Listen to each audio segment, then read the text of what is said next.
Hi, class. I've posted, look forward for posting the assignment. And it's just like the last assignment is a group assignment, and you have to submit it as a group. Now, one person send the assignment to me, CC rest of the team, and putting all their names in. So that's just like the previous assignment. And it's a due date coming week. So if you have a question, you can write to me. Otherwise, please let us start with the next chapter.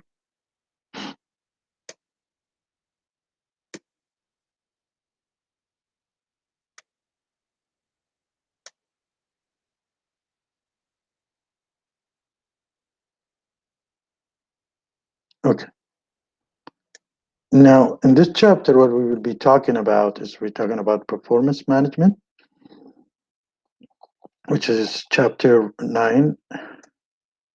Now, what we're going to learn about it is the fact that things that will help a managers, what steps can I, as a manager, take to make performance management process more relevant and acceptable to those who will be affected by. Now we need to distinguish what's a performance management process.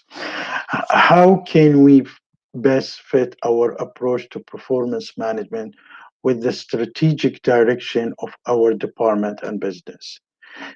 Should managers or non-managers be appraised from the multiple perspective, for example, by those above or by those below, by peers and by the customers? Um, what strategy should we use to train raters at all levels in the mechanic of performance management and in the art of giving feedback? What would be effective way, or what would an effective performance management process look like? Now, what's a performance management? Performance management is a kind of compass that indicates person actual direction as well as a person desired direction. So it shows which direction he's going. Is he going to the better direction, to your direction that you set up, or a different direction?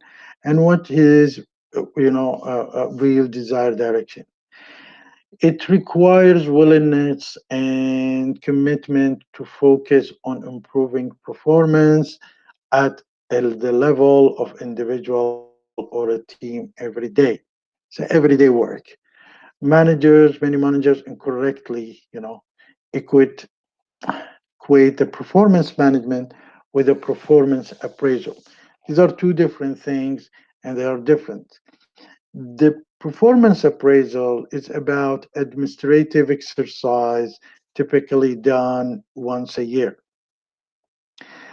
And it's to identify and discuss the job relevant strength and weakness of individual or work team. The performance management demand, on other hand, it's daily work, not annually. See, that one is annually, this is daily. And attention from every manager. So it's not only from yourself, but from all the managers. That's the difference between performance management and performance appraisal. Now, when we want to do a performance management, you should be aware of what's the elements of performance management system. Is to Performance management goal is to energize employee performance. Now, to do that, you need to define the performance. You need to set up the objective, what things he needs to accomplish. The second thing, you need to provide or facilitate performance. They provide the resources. And the last thing you want to do that you need to encourage the performance, provide timely rewards that are valued by employees. You want to make sure these rewards are valued by the employees. Now, defining a performance.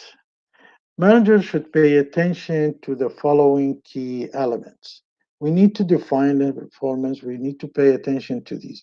First of all, is the goal. Goal setting has a proven track record of the success in improving performance. You need to set up a goals. Without a goal, it's just going to be wishy-washy and lost. Second thing, you need to measure. The manager must be able to measure the extent to which a goal have been accomplished. So you need to some kind of a unit measurements to see how far this goal has been or reach to the goal has been is been accomplished. What's the percentage? And then you have the assessment, which is the regular on a progress toward the goal focus, the attention, and the effort of the employees or a team. How you need to do assessment, how far they are from the goal, how fast they're going, and how slow or behind or lacking, whether they have done it. Now, in the performance facilitation and encouragement, the aspect of the performance facilitation, you need to make sure that you're eliminating all the roadblock for the successful performance. You don't give him a job without giving him or giving her enough tools to perform. Secondly, providing adequate resource to get a job done right and on time.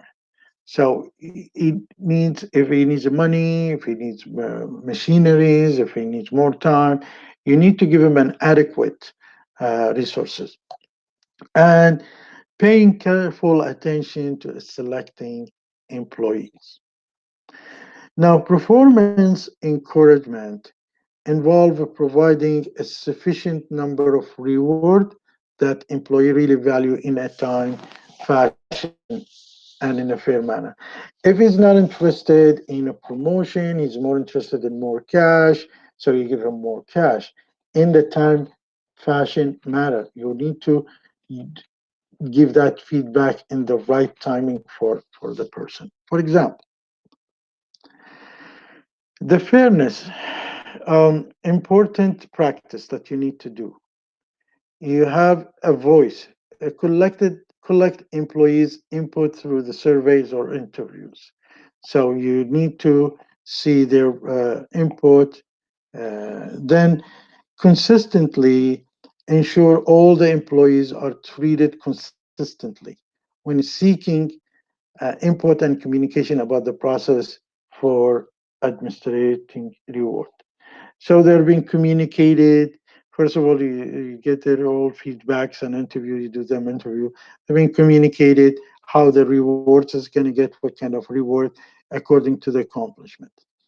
Relevance include reward that employee really care about. As we said in the previous sample slide, we said maybe he is more interested in salaries than a promotion. So you need to connect these most important things that for the employees.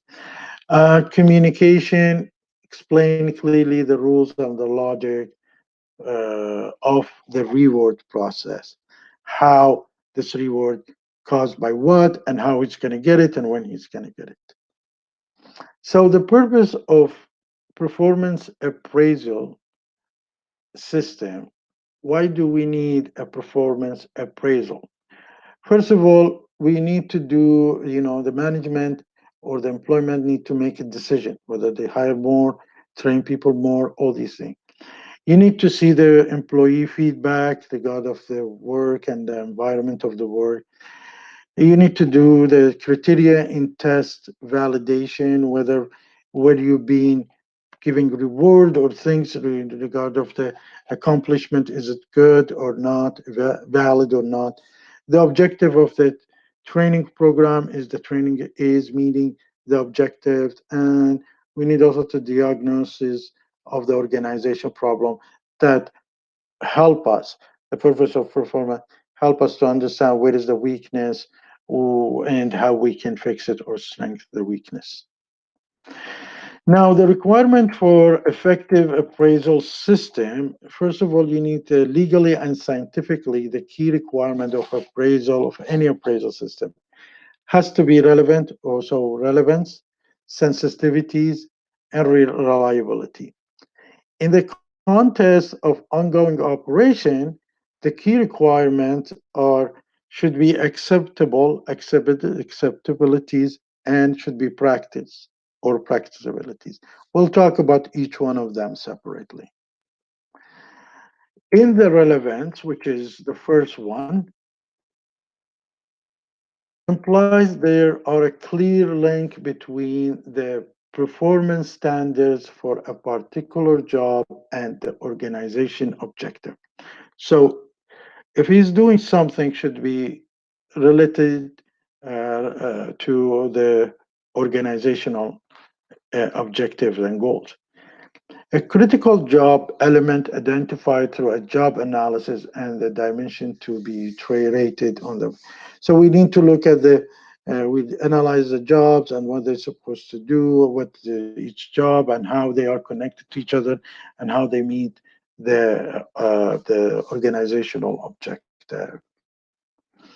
In the performance standards, they translated job requirement into level of acceptable or unacceptable employee behavior. So you do kind of a break between what's acceptable and what's not acceptable. Play a critical role in the job analysis performance applies. Job analysis identify what to be done.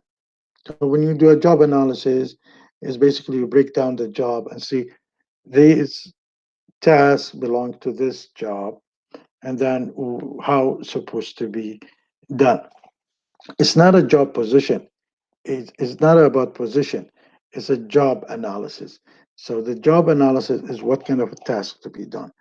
And the performance standards specify how well to be done.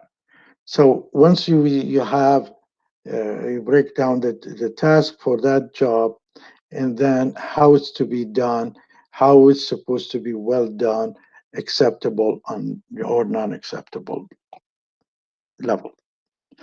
So the relationship of a performance standard to a job or work analysis and performance appraisal is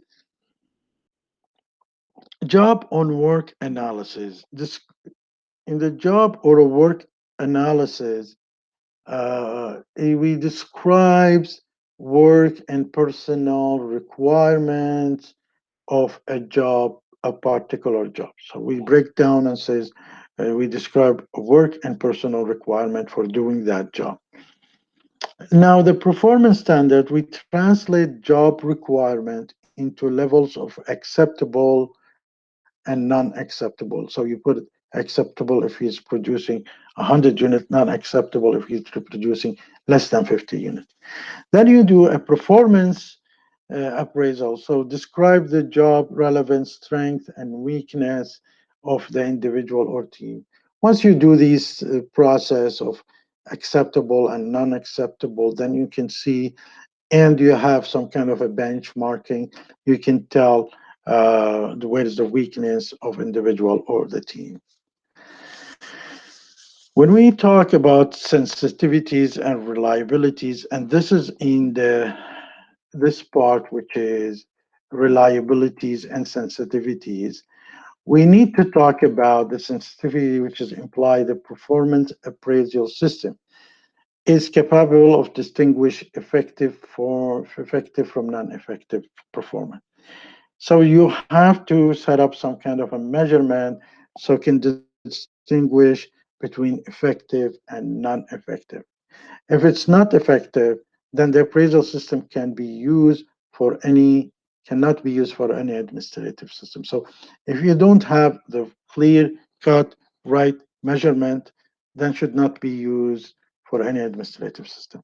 The other thing that you need to look at it is consistency of judgment. Appraisal for any given employee may be raters working independently of one another should agree closely. The raters should come and agree on certain things because, and this is how you're supposed to rate the people. And that's very important. So that can be, there is a reliability on the judgment. Now, we have something called acceptabilities and practicality, which is belong to this part of the second part, which is ongoing operation. See, the first one is the legal and scientifically how these things supposed to be. While the operation is going, what's the key requirement? Has to be acceptable and has to be a practical. Now, so in case of acceptabilities, appraisal systems that are acceptable to those who will be affected by them to lead. So they should be clear, know the measurement, and should be acceptable. More favorable reaction to the process. They do understand it and they do accept it. And that will be increasing more motivation, become more increase the motivation to improve the performance. So it first of all, it's going to be a more favorable reaction if they accept these evaluation or appraisal, they will be more favorable to the reaction, and they will be doing these to meet the standard. The second will make them more motivated and also will increase the trust for the top management from employees. The practicalities or a practical way, it implies the appraisal instrument that are easy for managers and employees to understand. It has to be simplified, unified, units there, and easy to understand it. Now, there is other ways of appraising employee performance. There's what you call the behavior-oriented rating method, which is there's two kind, which is one is called relative rating system, which is compare the performance of employees to that of other employees. So you're just comparing Mr. X and Mr. Y, their performance to each other. And there is what you call absolute rating system, which is evaluate each employee in a term of performance standard without reference. So there is a 10 rate, and you evaluate it against these 10s. The first one, there's the X, Mr. X and Mr. Y, you evaluate them against each other. The second type is of the appraising employee performance is a result-oriented rating method, which is a place primarily emphasis on what an employee produces. This is done mostly in the field of sales. So what kind of a sales the salesperson has been generated most of the times, but it's applicable to many other cases too. Now, when we have behavior-oriented rating method, there is many kind. We will discuss some of them. One of them is like a narrative essays, ranking, paired comparisons, force distribution, behavioral checklist, critical incident, a graphic rating scales, and behavioral anchored rating scales or bars. These are different type of behavior-oriented rating method. Now, ranking, which is the first one, the second one, simple ranking only that a rater order all employees from the highest to the lowest, from the best employee to the worst employee. So he brings the 5 employees and says X is better, top best, than B, than D, but then he rate them in a paper. Alternative ranking other requires that rater initially lists the employees on the sheet. So he puts everybody's name and then he or she from this list he or she choose the best and the worst employee. Then alternative from the top to the bottom says, well, this is the best, 5 star, 4 star, 3 star, something like that. Now, there is something called a force distribution, which is, if you're taking some kind of courses in a statistics, you will know what's the normal distribution. But overall distribution is a rating is forced into a normal or a bell shape. So you see that, the assumption that a relatively small portion of employees is truly outstanding, a relatively small portion unsatisfactory, and everybody's. It is like a bell shape. I think you've seen it in the graph. And in the middle is the average people. With the really good ones is a very small on the right, and really bad one very small on the left. This is the assumption is taken.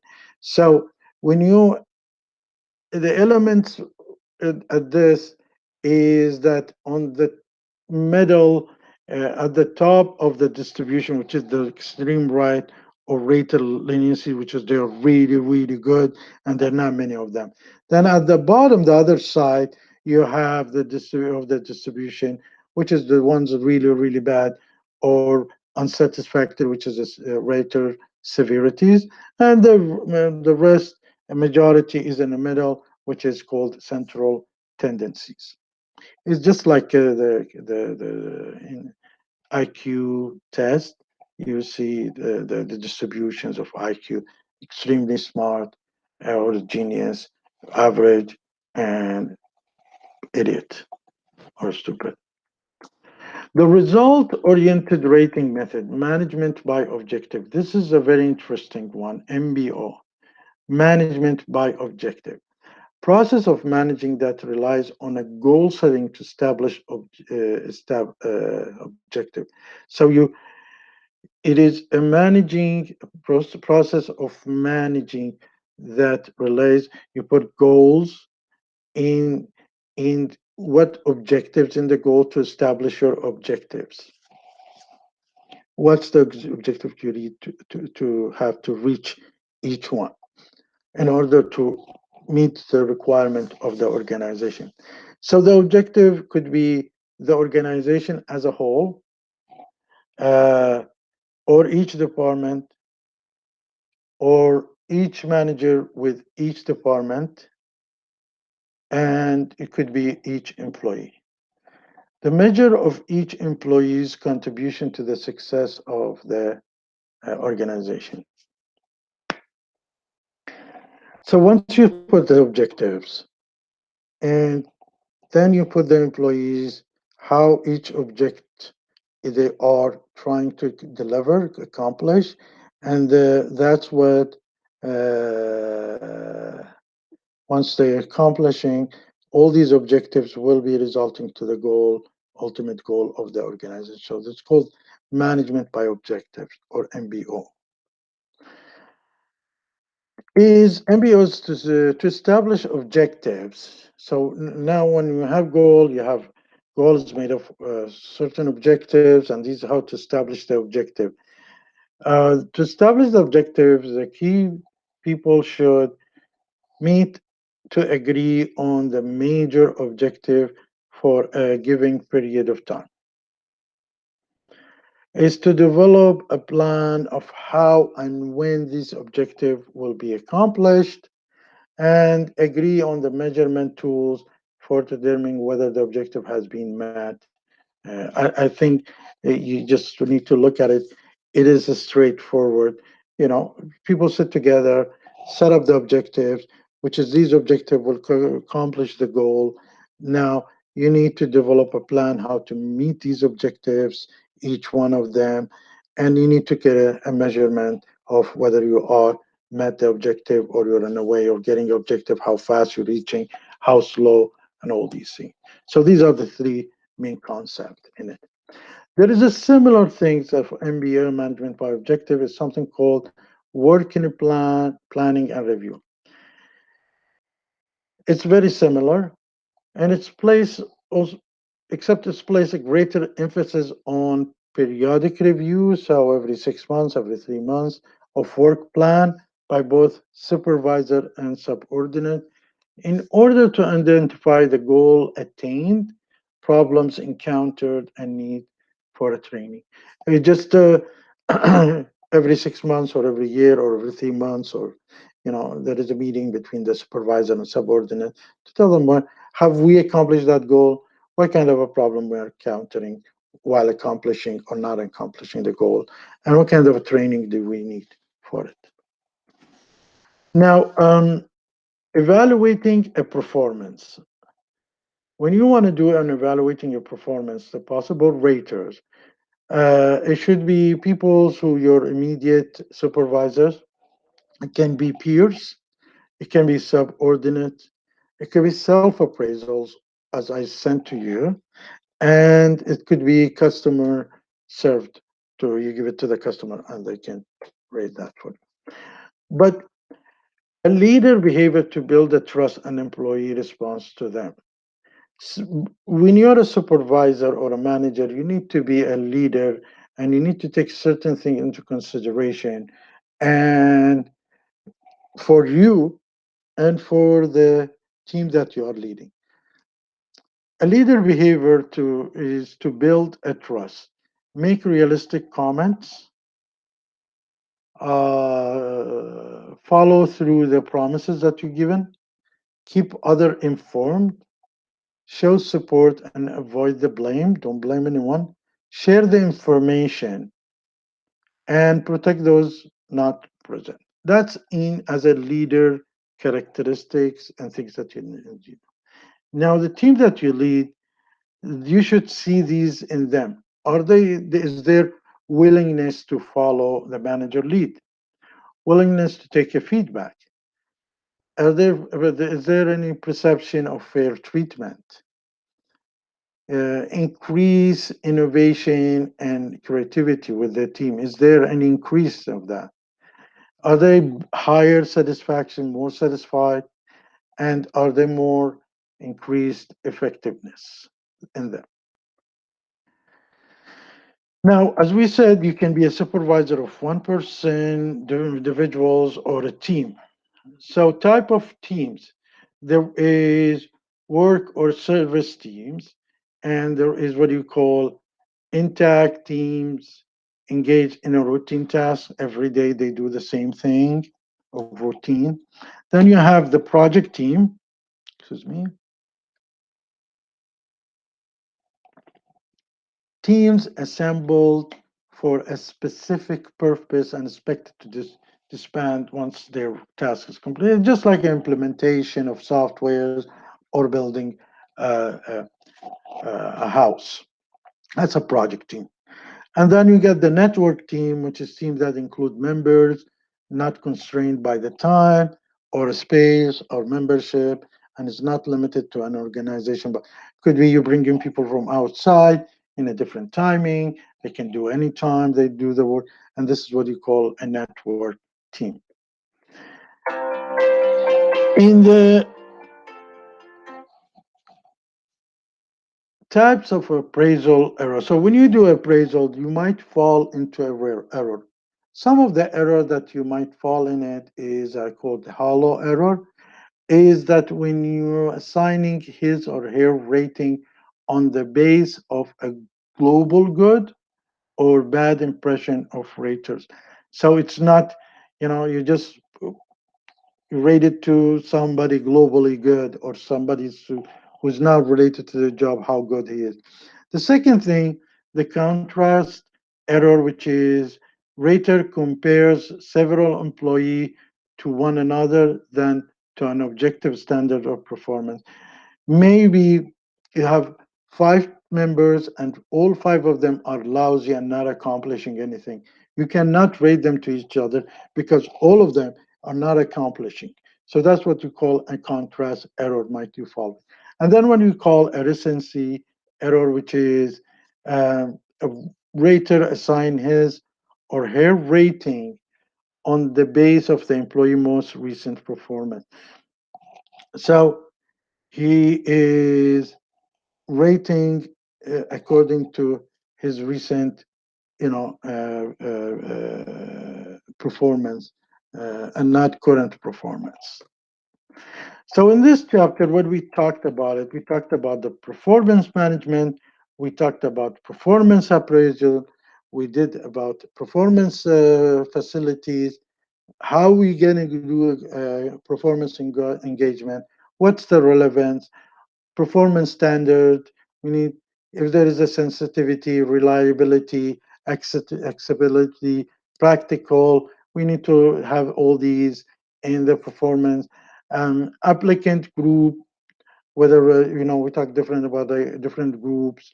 Behavior oriented rating method, we talked about the relative rating system, the absolute rating system, and we spoke about result oriented rating, narrative essays, simple thing ranking, uh, paired.